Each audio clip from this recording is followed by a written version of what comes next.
जय श्री कृष्णा दोस्तों। स्वागत है आप सभी का एक बार फिर से। दोस्तों, आज मैं आपको एक ऐसी बात बताऊंगी जो महाभारत में कही गई थी। श्री कृष्ण ने कलयुग के बारे में बताया था। शायद आज तक आपने वो बातें नहीं सुनी होंगी।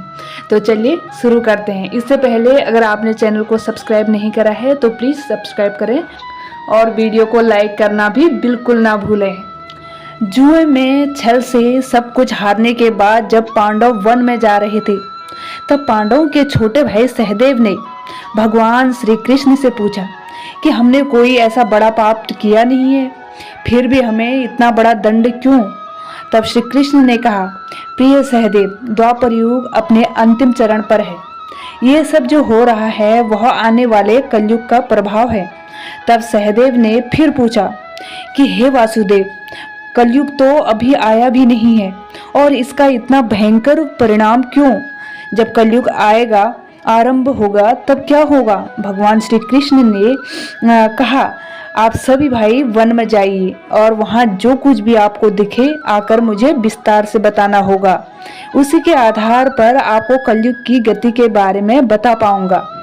भगवान श्री कृष्ण के ऐसा कहने पर पांचों भाई वन में अलग अलग दिशा में चले गए। कुछ समय गुजर जाने के बाद जब पांचों भाई वन से वापस लौट कर आए तो उनका मन आश्चर्य से भरा हुआ था और सबसे पहले भगवान श्री कृष्ण से मिलने के लिए चले गए। भगवान श्री कृष्ण उनसे पूछते हैं, तो आप लोग बताइए कि आपने क्या क्या देखा। सबसे पहले युधिष्ठिर ने बताया कि हे योगेश्वर, मैंने एक दो सूंड वाले गज को देखा, इसका क्या अर्थ है।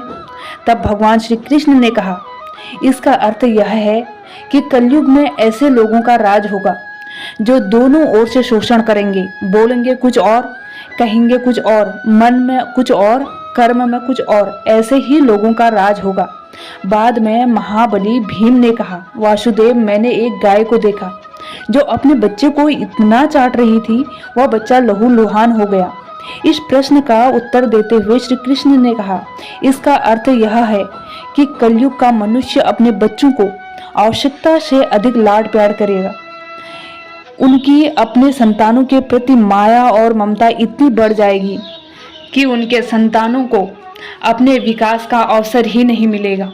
कलयुग में माता पिता अपने संतानों को परिवार की मोह माया में बांध कर रखेंगे, जिसके कारण उनका घर बर्बाद हो जाएगा। किसी दूसरे का बेटा छोड़कर साधु बनेगा तो हजारों व्यक्ति उसके दर्शन करेंगे, किंतु यदि अपना बेटा साधु बनता है तो रोएंगे कि मेरे बेटे ने ये क्या कर लिया।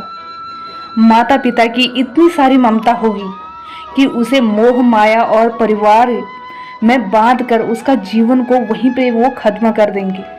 फिर अर्जुन ने कहा, हे केशव, मैंने जो देखा वह तो इससे भी कहीं अधिक आश्चर्यजनक था। मैंने देखा कि एक पक्षी के पंख पर वेद की शिक्षाएं लिखी हुई थी और वह पक्षी एक मुर्दे का मांस खा रहा था। इसका क्या अर्थ है। इस पर भगवान श्री कृष्ण ने मुस्कुराते हुए कहा कि कलयुग में ऐसे लोग होंगे जो बड़े ज्ञानी और ध्यानी कहलाएंगे। वो ज्ञान की चर्चा तो करेंगे लेकिन आचरण राक्षसी होगा। बड़े पंडित एवं विद्वान कहलाएंगे, किंतु वे यही देखेंगे कि कौन सा मनुष्य मर जाए और हमारे नाम संपत्ति कर जाए।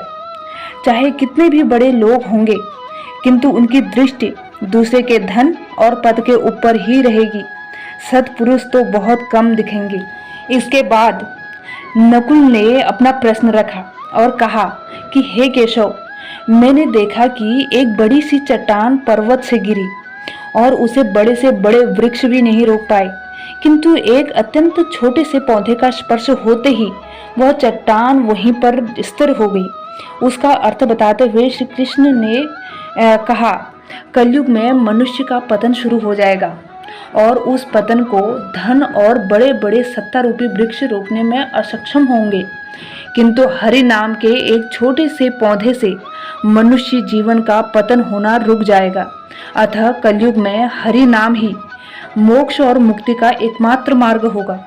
अब सबसे अंत में सहदेव ने प्रश्न किया, हे मधुसूदन, मैंने देखा कि 6-7 कुएं थे और आसपास के कुओं में पानी है, किंतु बीच का कुआं खाली है, जबकि बीच का कुआं गहरा है, फिर भी उसमें पानी नहीं।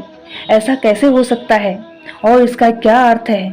इस पर भगवान श्री कृष्ण बोले, कलयुग में धनी लोग लड़के लड़की के विवाह में, छोटे बड़े महा उत्सवों में, सत्ता के लालच में बहुत ज़्यादा पैसा खर्च करेंगे, किंतु अगर किसी भूखे को देखेंगे तो उनकी सहायता करने में किसी व्यक्ति को कोई रुचि नहीं होगी। उनका अपना ही सगा भूख से मरेगा, फिर भी वो लोग उसे देखते रहेंगे। दूसरी ओर मौज मस्ती, मदिरा पान, मांस खाना, सुंदरता, यौवन में पैसा उड़ा देंगे, किंतु किसी के दो आंसू पोंछने में किसी को कोई रुचि नहीं होगी।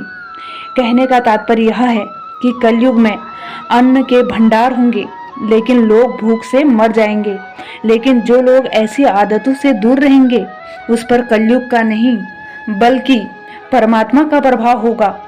तो दोस्तों, ये है कलयुग के 5 सत्य जो भगवान श्री कृष्ण ने पांडवों को बताए थे, और आज ये सब हम अपने आसपास भी देख रहे हैं। दोस्तों, इन सभी बातों को अपने जीवन से जोड़कर देखें तो आप पाएंगे कि कलयुग के प्रभाव से ये सभी अवगुण हमारे अंदर हैं। लेकिन इस कहानी के माध्यम से कुछ सीख लेकर हमें अपने जीवन में आवश्यक बदलाव लाने चाहिए, ताकि हमारे जीवन में कलयुग का नहीं परमात्मा का प्रभाव हो। तो दोस्तों, मुझे उम्मीद है ये वीडियो आपको पसंद आया होगा। अगर हाँ तो प्लीज़ चैनल को सब्सक्राइब करें और वीडियो को लाइक करना ना भूलें। जय श्री कृष्ण।